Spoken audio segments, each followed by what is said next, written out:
Bonjour, la carte atelier télépathie. Très simple, elle se passe quasiment de commentaires, tout le monde connaît la télépathie, au moins sinon dans les faits, au moins connaître comme ça le nom, en quoi ça consiste. C'est une des capacités de l'être humain qui est tout à fait utilisable, tout à fait normalement, qui se développe comme n'importe quelle capacité, qui fonctionne en temps normal, dans les exemples que je vous donne, par exemple, avec le téléphone, je prends mon téléphone pour appeler quelqu'un, il m'appelle à cet instant-là. Autre chose, je le croise en ville alors que c'est une ville de 500 000 habitants, une personne qui habite autre part, comme par hasard je la croise dans la ville, etc. etc.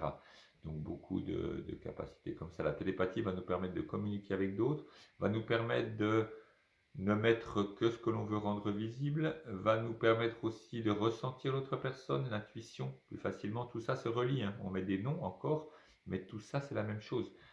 Et avec cette télépathie, ce sens, je vais ressentir ce que la personne aimait plus facilement. Donc, savoir l'honnêteté, savoir ce qui se cache derrière, etc. On peut se servir de ça de beaucoup de manières. Attention juste à ne pas manipuler, parce qu'on arrive très vite, avec une certaine maîtrise, à induire des comportements chez les autres. C'est ce que font certaines dans des spectacles ou des choses comme ça.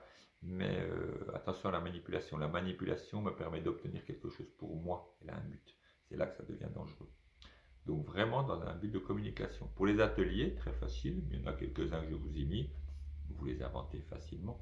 Euh, Avec vraiment n'importe quoi, je vous ai dit, il y a un choix de couleur, par exemple, je prends une couleur, je la choisis. Pour que la télépathie fonctionne, il faut que l'émetteur émette, par exemple, dans l'exemple, la couleur, pour que l'autre la perçoive bien. Mais il peut aussi, celui qui perçoit, émettre une couleur que l'autre du coup va choisir. Ça marche dans les deux sens. Si c'est à moi de deviner la couleur que tire la personne en face, si je veux qu'elle fasse le bleu, je peux émettre du bleu, de manière à ce que l'émettrice, qui va m'envoyer la couleur, m'envoie le bleu justement que j'avais mis au départ. Donc c'est un petit jeu de chat et de souris qui peut être assez intéressant. Voilà, plein d'exercices de télépathie comme ça, utilisez-les.